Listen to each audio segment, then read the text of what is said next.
Irmãos, o texto que o Senhor me deu ao coração para meditar com os irmãos nessa noite é o texto de Lucas, capítulo 10, versículo 25 a 37, um pouco antes do texto que nós acabamos de ler. Um texto muito conhecido nosso, mesmo nesta geração quase analfabeta da Bíblia. O pessoal pouco ou quase nada tem se dedicado à meditação e à leitura da Bíblia. Todo mundo já ouviu falar dessa parábola. É uma parábola que incomoda e que muitas vezes, quando nós lemos, nós tendemos a olhar para ela naquilo que melhor nos aquece o coração. É uma parábola que está voltada especificamente para o confronto de Jesus com o doutor da lei. O doutor da lei, na sua época, era um homem de extrema autoridade. Um advogado da Torá. Advogado na Torá. Um homem mestrado, capacitado, instruído na lei de Deus. A lei que Deus deu para Moisés lá no Monte Sinai.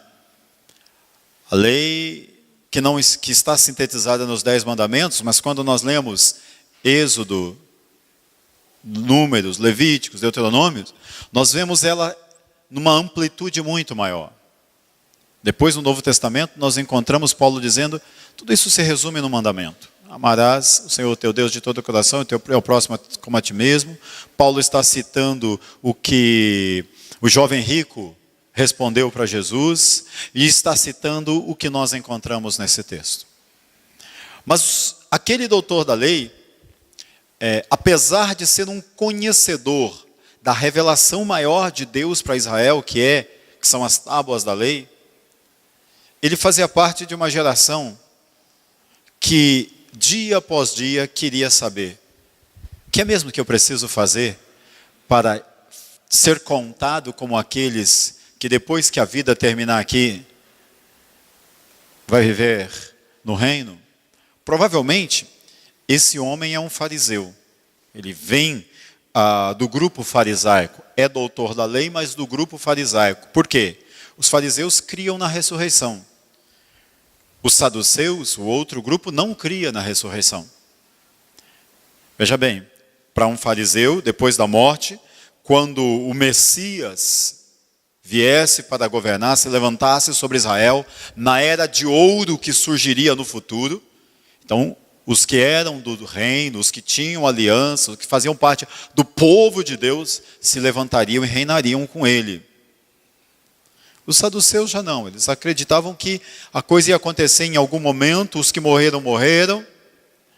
Esse doutor da lei, ele está preocupado, sim, com o reino de Deus, governo de Deus sobre todas as coisas, mas ele está preocupado também com aquilo que não tem fim, a vida eterna, a plenitude da vida, da bênção dada por Deus, onde nem a morte, nem o sofrimento, nem a dor, nada impediria dele como judeu e dos seus compatriotas viverem o melhor que Deus prometeu a Abraão e, acima de tudo, governar sobre todos. Ele está preocupado com isso. Mas olha só, o jovem rico, nós podemos encontrar aí no capítulo 18, se você abrir, também está preocupado com isso. Bom mestre, que farei eu para herdar a vida eterna? Se nós formos para Atos capítulo 2, nós vamos encontrar no capítulo 2, versículo 38, se eu não me engano, quando o apóstolo Pedro está pregando, depois dele terminar a exposição da palavra, ele diz, o que nós faremos agora? E aí eles creem no Senhor Jesus, cada um de vós seja batizado para perdão dos vossos pecados, né? E será salvo. O carcereiro de Filipe, depois de ouvir, de passar por aquela experiência tremenda, a pergunta que ele faz é, e o que eu farei agora? O que eu preciso fazer para ser salvo? Veja bem, é uma pergunta que está constantemente balizando incomodando, inquietando o coração de pessoas que por algum motivo percebem a necessidade de fazer algo mais. É nesse contexto que Jesus vai falar para aquele homem sobre o que ele tinha que fazer. E como ele faz com o jovem rico, é nesse contexto que ele vai confrontar o que vai no coração desse homem. Permita-me deixar o texto um pouco de lado e fazer uma pergunta. Nós ainda nem lemos, eu só estou situando ele para os irmãos. Você já teve um sentimento no teu coração de que apesar de você estar orando muito, ou numa certa medida, intensamente, de estar buscando na palavra, de não deixar de frequentar a igreja, parece que a tua comunhão com Deus não está como deveria? Não sei se eu me fiz claro. A gente ora bastante, a gente lê a Bíblia, a gente até partilha ela com outros, né? No dia a dia, nós nos comprometemos com as atividades da igreja, mas quando olhamos para a nossa vida prática, no nosso relacionamento, né, com a família, no nosso relacionamento de trabalho, e até mesmo nas aspirações e inquietações de, se me acontecer algo agora, você fala, rapaz, eu estou distante de Deus. Acho que todos, ou a maioria de nós, passamos por uma situação assim. Permita-me dizer que parece-me que é isso que está norteando esse homem, é o que norteou o jovem rico. No caso daquela multidão, quando tiveram a percepção de que não entenderam quem era Jesus, quando Pedro está pregando, e é o que norteia a vida do carcereiro de Filipe, por quê? Com aquele terremoto e o presságio de que os presos fugiram, e eu vou ter que enfrentar a espada de César. E agora? O que vai sobrar da minha vida? Então o que eu faço? É nesses momentos limites, ou nesses momentos em que nós permitimos um olhar para dentro de nós e percebemos que apesar de toda a nossa religiosidade, nos falta algo, é que se nós deixarmos, o grande e bondoso Deus começa a nos mover para um relacionamento pessoal com Ele, que vai fazer toda a diferença na nossa caminhada. Nós muitas vezes nos acostumamos na nossa jornada, nascemos na igreja, sabemos o que é ser crente. Vamos ler o texto? Vamos ler o texto? Lucas capítulo 10, versículos 25 a 37. Eis que certo homem, intérprete da lei, se levantou com o intuito de pôr Jesus à prova e disse-lhe, Mestre, que farei para herdar a vida eterna? Então Jesus lhe perguntou, que está escrito na lei? Como interpretas? A isto ele respondeu, amarás o Senhor teu Deus de todo o teu coração, de toda a tua alma, de todas as tuas forças e de todo o teu entendimento. E amarás o teu próximo como a ti mesmo. Então Jesus lhe disse, respondeste corretamente, faze isto e viverás. Ele, porém, querendo justificar-se, perguntou a Jesus, quem é o meu próximo? Prosseguiu Jesus, dizendo, certo homem descia de Jerusalém para Jericó e veio a cair em mãos de salteadores, os quais, depois de tudo lhe roubarem e lhe causarem muitos ferimentos, retiraram-se, deixando-o semi-morto. Casualmente descia um sacerdote por aquele mesmo caminho e, vendo-o, passou de largo. Semelhantemente, um levita descia por aquele lugar e, vendo-o, também passou de largo. Certo samaritano que seguia o seu caminho, passou-lhe perto e, vendo-o, compadeceu-se dele. E chegando-se, pensou-lhe os ferimentos, aplicando-lhe óleo e vinho, e colocando-o sobre o seu próprio animal, levou-o para uma hospedaria e tratou dele. No dia seguinte, tirou 2 denários e o entregou aos hospedeiros, dizendo, cuida deste homem, e se alguma coisa gastares a mais, eu te indenizarei quando voltar. Qual desses 3 te parece ter sido o próximo do homem que caiu nas mãos dos salteadores? Respondeu o intérprete da lei: o que usou de misericórdia para com ele. Então lhe disse: vai e procede tu de igual modo. Nem só de pão vive o homem, mas de toda a palavra que procede da boca de Deus. Irmãos e irmãs, eu tenho nesta noite 4 perspectivas para nós olharmos nesse texto e a partir dela pensarmos em 4 circunstâncias muito importantes para que nós possamos ser moldados como homens e mulheres que amam a Deus sobre todas as coisas e que amam ao nosso próximo como a nós mesmos. Podemos nos permitir que a palavra de Deus nesta noite seja um espelho a refletir o que está em nós, como nós estamos vivendo a nossa fé cristã. E a partir daí, darmos passos para continuarmos caminhando, não satisfeitos. Porque quando nós nos sentimos muito satisfeitos, a nossa tendência é nos acomodarmos e não crescermos. Cristãos que se sentem satisfeitos com a sua vida cristã, não crescem. Nós precisamos ter fome e sede da palavra de Deus. Fome e sede de justiça de Deus. Precisamos querer a intimidade, desejar mais e mais uma experiência com Deus. E esse texto nos aponta para isso. Eu quero começar apresentando para vocês a questão que foi apresentada a Jesus. Há uma questão levantada aqui, e essa questão é muito fácil. Versículo 25 diz: eis que certo homem, intérprete da lei, se levantou com o intuito de pôr Jesus à prova e disse-lhe: mestre, que farei para herdar a vida eterna? Veja só, é interessante pensarmos aqui que ele está perguntando aquilo que eu já pontuei para vocês. Mas toda vez que alguém traz uma questão para Jesus, ele tem 2 atitudes. Ou ele muda o foco, geralmente devolvendo com uma questão. Já viram isso no texto bíblico? Quem já leu assim? Quando ele faz isto, é porque ele percebe que a questão feita não tem uma direção voltada para o reino.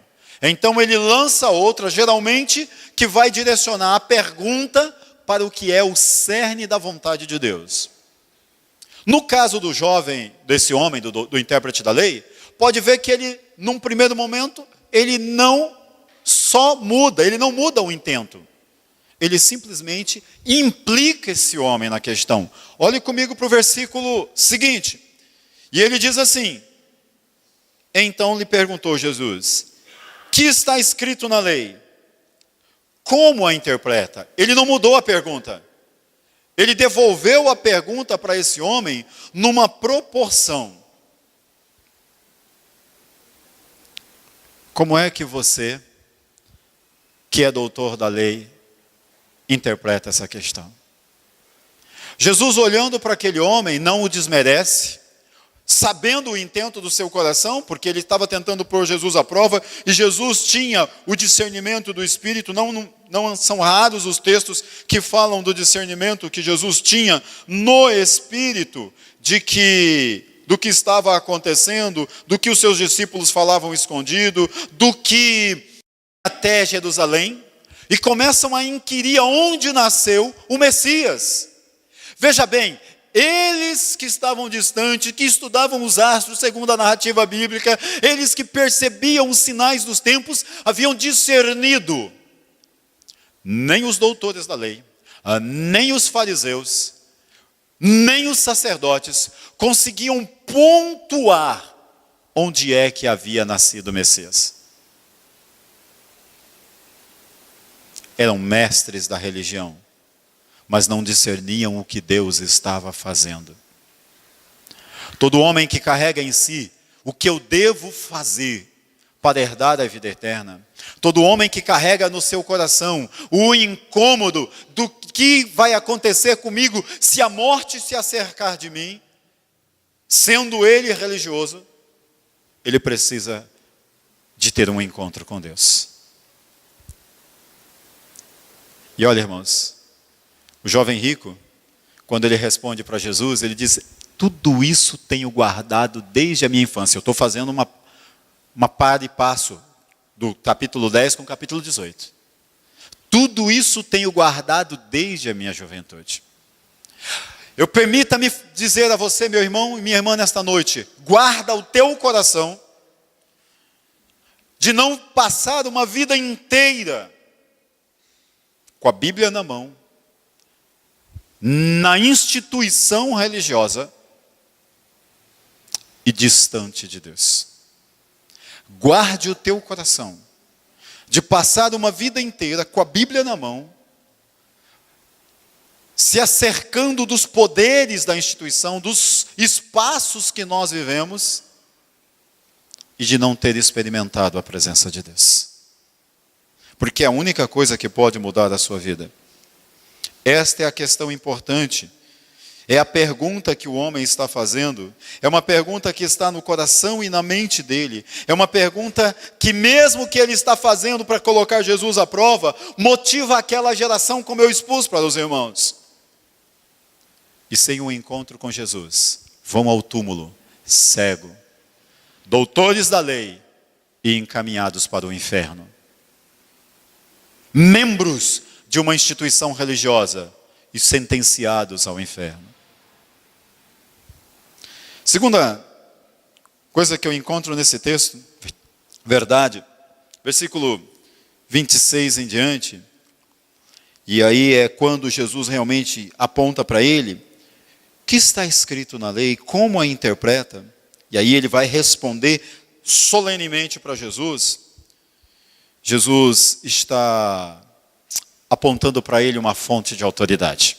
Como eu disse, ele conhecia a Torá, ele foi ensinado nela, mas parece-me que ele não a vivia. Ela não passava de um texto referencial, sagrado sim, mas que não conseguia mostrar para ele que Deus estava presente no mundo, como João nos relata em João capítulo 1, 14. E o verbo se fez carne. Ou seja, o próprio Deus tabernaculou conosco e eles ainda estão cegos, surdos. Aquele homem estava. Então Jesus, que é amável, Jesus é amável. No meio das nossas inquietações, no meio das nossas angústias, Ele nunca vai nos humilhar, no sentido de nos expor e nos envergonhar. Ele vai tratar conosco com o seu amor. Ele pode ser duro, Ele pode ser firme, Ele pode ser confrontativo conosco, mas sempre com um amor, com graça e misericórdia, porque o que Ele quer é nos resgatar, o que Ele quer é colocar-nos nos seus ombros, o que Ele quer é nos levar para o redil do Pai. Não esqueça isso. Então Ele pergunta, como é que você interpreta? A fonte de autoridade é a palavra de Deus. Ultimamente nós temos trilhado, com os cursos que nós estamos fazendo da Universidade da Família, muito sobre os textos do Antigo Testamento. O Antigo Testamento é a palavra de Deus como o Novo Testamento. Os últimos sermões que eu expus aqui, expondo a palavra, foi nos Salmos. É a palavra de Deus. O texto dos profetas é a palavra de Deus, como os evangelhos são a palavra de Deus revelada, é a iluminação de Deus para nós.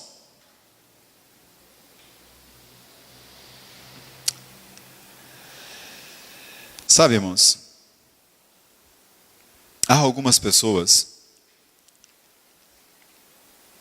que olham para a Bíblia e dizem, é verdade, a Bíblia diz isso. Mas eu penso que, veja bem, nós estamos no século 21. Essas coisas que a Bíblia diz já não tem mais a ver conosco, porque na verdade nós estamos numa sociedade livre.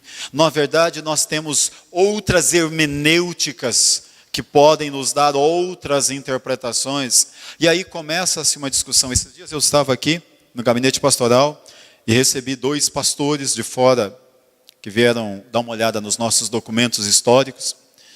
E de repente surgiu uma questão dessas polêmicas que estão aí. E o rapaz me perguntou, um deles, que está hoje fazendo doutorado em Curitiba, ele me perguntou, o que você pensa sobre isso? Eu digo, eu penso o que a Bíblia diz. E aí citei 2 textos bíblicos para ele. Ele disse, mas desse jeito a igreja vai morrer. Porque a geração agora presente não quer ouvir isso.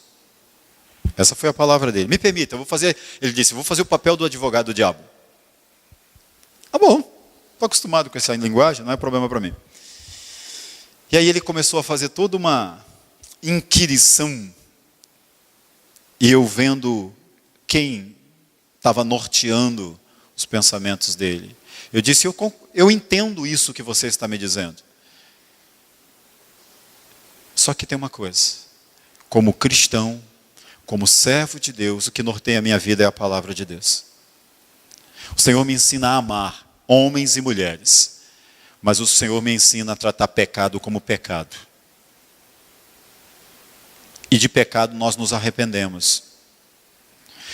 Eu estava ouvindo um programa da Rádio 92, e havia naquele debate lá, a Roda dos Escarnecedores, e eles estavam falando sobre, é possível alguém liderar o culto, o louvor, eu não lembro agora se era o louvor da pregação, né? Estar vivendo em prostituição e impureza, e ser usado por Deus poderosamente, porque a pessoa que mandou a pergunta era assim, mas estão querendo tirá-lo da frente da igreja, mas ele é um homem abençoado, mesmo que ele está lá fazendo isso com a fulana, E um dos pastores disse, meu irmão, minha irmã, que lugar que nós estamos aprendendo as coisas.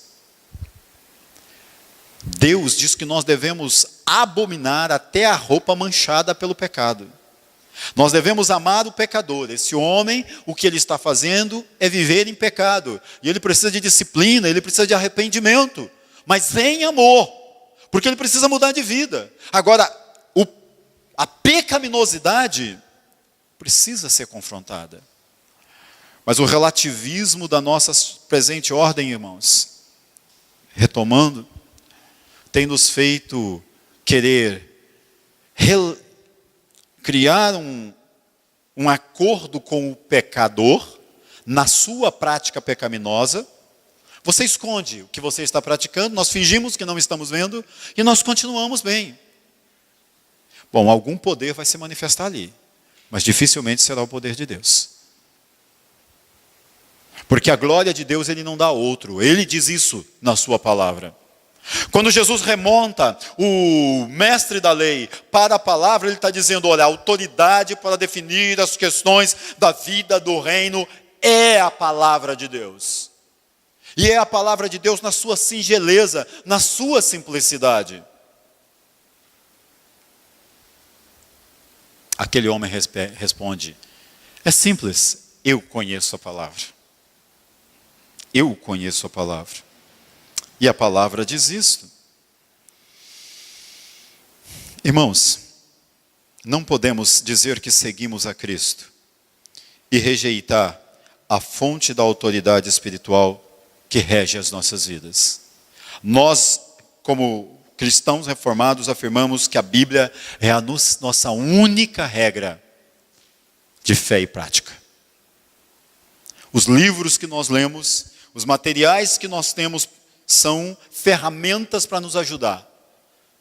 Mas elas não podem contradizer, elas não podem minimizar, elas não podem distorcer aquilo que é a fonte originária da nossa autoridade. Nós somos o povo do livro. Livro inspirado por Deus. A Confissão de Fé de Westminster, ela diz que toda e qualquer questão deve ser dirimida pelas Sagradas Escrituras através da iluminação do Espírito Santo. Tem coisas que não estão na Bíblia. Se você perguntar, eu devo fumar ou não devo fumar? A Bíblia não trata disso. Mas a Bíblia diz que o teu corpo é templo do Espírito Santo. E aí vem, se você destruir o templo do Espírito Santo, Deus o destruirá no último dia. Não tem como negociar com essa verdade. E aí nós podemos ir para outras. Terceira questão desse texto é a resposta de Jesus. A resposta do homem. O homem responde para Jesus assim, versículo 27. A isto ele respondeu, Amarás o Senhor teu Deus de todo o teu coração, de toda a tua alma, de todas as tuas forças e de todo o teu entendimento. E amarás o teu próximo como a ti mesmo. E Jesus diz para ele: parabéns, nota 10. Tua resposta é digna de um aplauso. Versículo 28. Faze isto e viverás. Se nós olharmos para o texto do doutor da lei e o texto do jovem rico, nós vamos encontrar duas abordagens de Jesus diferentes. A do jovem rico, o Senhor vai confrontá-lo com o jovem rico, com a riqueza dele. Né? Por quê? Porque o jovem rico havia dito para Jesus assim: tudo isso eu tenho guardado desde a minha juventude. Quais os mandamentos? Amarás o Senhor teu Deus, não adulterarás, não roubarás. Tenho guardado tudo isso. Jesus olhou para ele: então vamos lá para o primeiro mandamento. Qual é o primeiro mandamento? Ouves, ó Israel, o Senhor teu Deus é o único. Não terás outro Deus além. E aí o Senhor diz para ele assim: vai lá, meu rapaz, vende tudo o que você tem, distribui aos pobres e vem me seguir. Vamos ver se você tem realmente guardado o mandamento. E vocês sabem qual é a história. Ele foi embora triste. Na história do doutor da lei, a questão é outra. Jesus vira para esse homem e tão somente diz: ótimo, coloque em prática, ame a Deus e ame ao seu próximo. Bom, se é isso que aquele homem tinha que fazer para herdar a vida eterna, e ele havia guardado todos os mandamentos, ele era um doutor da lei, ele ia dizer: obrigado, mestre, foi maravilhoso, estou em paz com Deus, e a sua resposta foi boa. Ele não para aí. Ele vira para Jesus e pergunta: quem é o meu próximo? E aí nós temos a parábola do bom samaritano. A resposta de Jesus para esse homem tem o mesmo intuito que teve a resposta do jovem rico: expor o pecado do coração. Deixa eu lhe dizer uma coisa: toda a tratativa de Deus para nós implica em revelar o que vai no nosso coração. Jesus em Mateus, em um texto de Mateus narra que ele diz que é do coração do homem que procede todos os males. Ele diz: não é o que entra pela boca que contamina, é o que sai, porque do coração é que procede a impureza, o pecado, a prostituição. E aí ele faz uma lista de coisas que brotam do nosso coração. Se nós olharmos para Provérbios capítulo 4, 23, o autor de Provérbios diz: de tudo que se deve guardar, guarde o teu coração, porque dele procedem as saídas da vida. Nós podemos ter aqui, concatenada todas as leis do Senhor. Podemos falar dela e inclusive levar muitas pessoas a viverem por Deus, porque essas pessoas vão render o seu coração. Mas nós podemos ter no nosso coração tão frio e tão distante, um coração de pedra. Quando nós olhamos para o texto de Ezequiel 36, quando Deus está tratando, através do profeta, com a nação de Israel, ele fala da dureza do coração do povo de Israel. Ele fala lá no capítulo 8 de Ezequiel, se eu não me engano, de que o coração daquele povo estava apodrecido, porque eles adoravam Talmuz, eles adoravam Astarote, eles adoravam o sol. E na revelação que tem ali no texto, quando Deus pega Ezequiel em espírito e leva para mostrar o templo, para mostrar a porta da cidade, as mulheres fazendo culto aos deuses estranhos, lá nas salas escondidas do templo, as pessoas fazendo desenho nas paredes de deuses estranhos, e começa a mostrar a podridão espiritual. Na aparência, todo mundo ia para o templo, todo mundo ia para o lugar de adoração, vestia as roupas talares e diziam que estavam adorando a Deus. Mas no recôndito do seu coração estava apodrecido.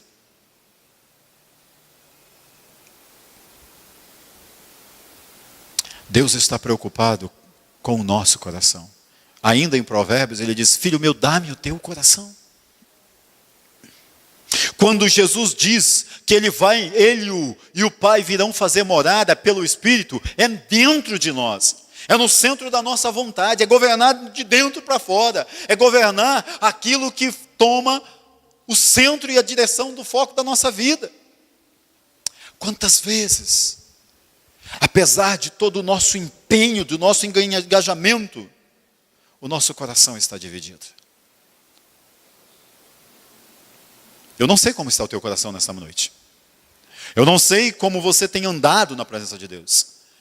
Mas tudo que Deus tem falado para você na palavra dEle, tudo que Deus tem te revelado através da exposição da sua vontade, é para que o seu coração seja integralmente dEle, e novo, transformado. Lá em Ezequiel 36 ele diz que ele vai quebrar o coração de pedra. E quando Jesus está confrontando este doutor da lei, ele está querendo fazer isso. Porque lá no centro do coração desse homem há algo que não agrada ao Senhor. E o Senhor Jesus vai colocar um samaritano diante desse homem. Judeus e samaritanos não se davam bem. Quer entender isso? Dá uma lida lá em João 4, na história da mulher samaritana. O texto nos expõe isso. Há uma intriga, apesar de serem consanguíneos, descendentes lá de Israel no passado. Mas os judeus se achavam melhores do que o samaritano, irmãos. E aquele doutor da lei, então, muito mais ainda. E aí Jesus vai trabalhar com ele, se ele sabe realmente de coração amar as pessoas, reconhecer as pessoas. Quem caiu na mão dos salteadores foi um judeu. Um homem, lá não diz o texto, mas diz que o sacerdote, aquele que tinha o privilégio de apresentar as pessoas a Deus e levar a mensagem de Deus até as pessoas, passou de largo. O levita, que era aquele que ministrava a Deus em adoração, conduzindo a multidão em adoração e também que cuidava pela pureza e santidade do templo, passou de largo. Levita e o sacerdote eram parceiros no ministério com o doutor da lei. Eram da linhagem sagrada. Mas esses homens, infelizmente, por mais que estivessem fiéis ao princípio da letra, não conseguem discernir o que é que Deus está fazendo e como Deus está agindo naquele momento. Jesus apresenta essa história, antes de tudo, para mostrar quão grande é a extensão do comando do amor. Devemos amar os nossos vizinhos, devemos amar os nossos amigos, devemos amar as pessoas que caminham conosco e nos fazem muito bem, mas nós devemos amar os nossos inimigos. Orar pelos que nos perseguem. Nós devemos deixar a capa, andar a segunda milha. O amar a Deus sobre todas as coisas implica nesse relacionamento mais profundo. Se os nossos preconceitos religiosos nos afastam das pessoas, nós não estamos nutridos pelo amor de Deus.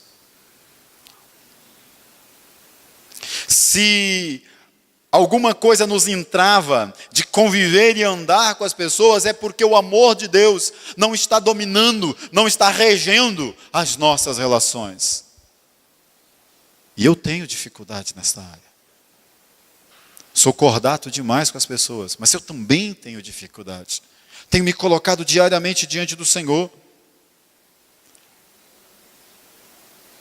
Porque muitas vezes, irmãos, amar as pessoas que nos ofendem, que nos ferem, que são grosseiras com a gente, que são indiferentes com a gente, que se acham melhores do que a gente, causa uma dor, causa um rasgo dentro do nosso coração.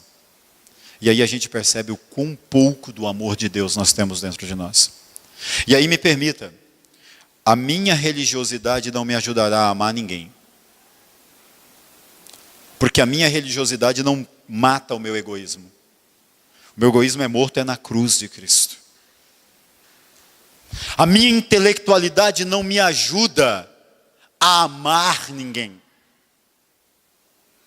Porque ela vai me ajudar a ter um juízo crítico, talvez um pouquinho mais refinado, talvez um pouquinho mais grosseiro, mas eu vou ser crítico dos outros porque eu tenho as teorias que me orientam nisso. O meu poder aquisitivo não vai me ajudar. A minha história de membresia de uma instituição religiosa não vai me ajudar. Enquanto o Senhor não governar o meu coração.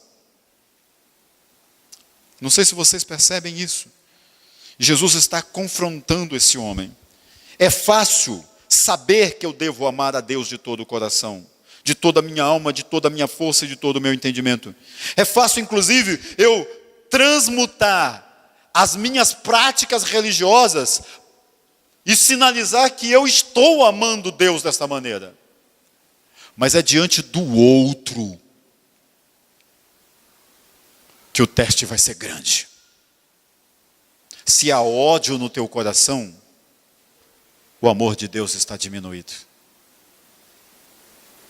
Se há mágoa, ressentimento guardado e mantido, o amor de Deus está sendo diminuído.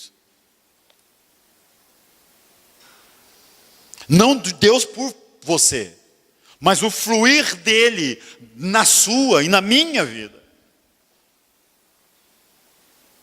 Quando a Bíblia diz que aquele que crê no Senhor Jesus, rios de água viva fluirão do seu interior, eu gosto de conectar esse texto com Romanos 5:5.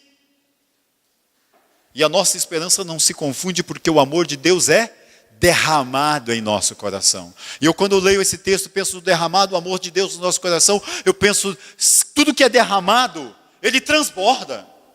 E o texto diz lá, que aquele que bebe da água que Cristo dá, essa água transborda. Se nós bebemos do amor de Deus, o amor de Deus há de transbordar. O problema é quanto nós estamos bebendo. Nós estamos bebendo de conta-gota? Eu poderia ir mais, mas eu vou ficar na última questão. Qual é o problema central desse homem?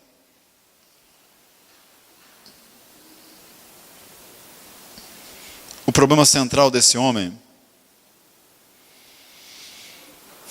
talvez seja o meu problema central, talvez o seu problema central. Dá uma olhada comigo em Atos capítulo 13, versículo 38.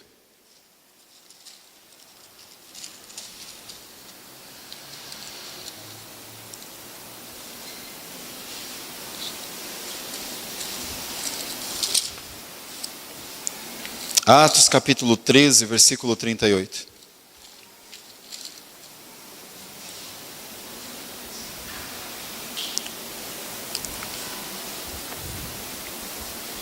Na verdade, é o testemunho de Paulo em Antioquia.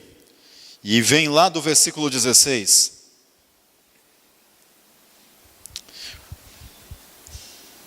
Vou pegar o 37. Porém, aquele a quem Deus ressuscitou não viu corrupção. Tomai, pois, irmãos, conhecimento de que se vos anuncia a remissão dos pecados por intermédio dele. E por meio dele, todo o que crê é justificado de todas as coisas das quais vós não pudestes ser justificados pela lei de Moisés. Notai, pois, que não vos sobrevenha o que está escrito no dito dos profetas.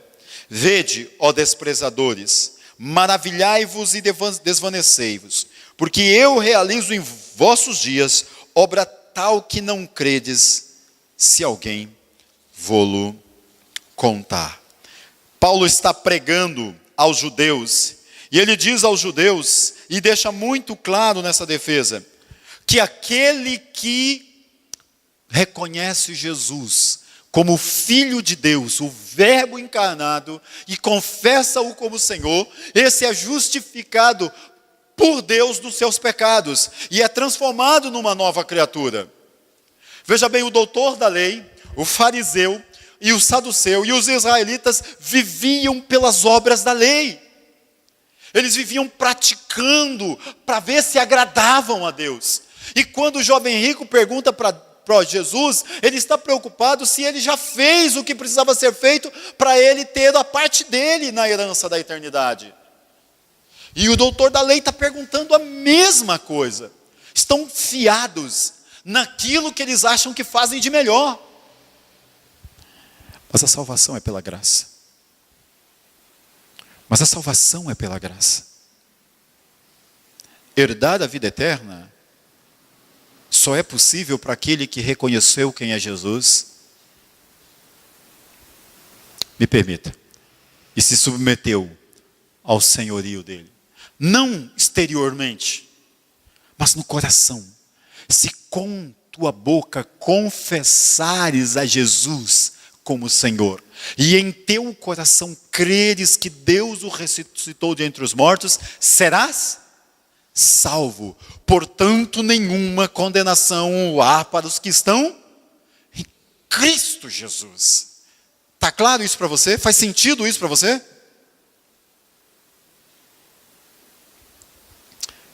Havia uma pergunta que hei de fazer para herdar a salvação. Houve uma resposta.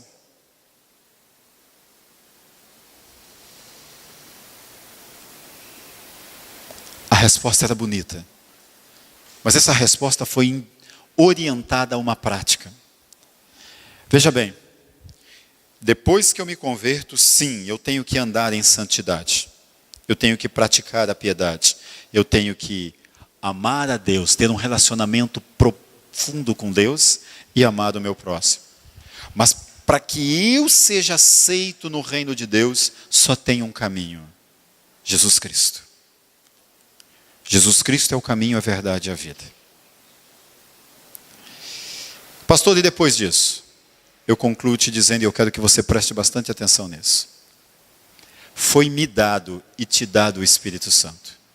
Repete isso. Foi-me dado e, vira para o teu irmão e diga, te dado o Espírito Santo.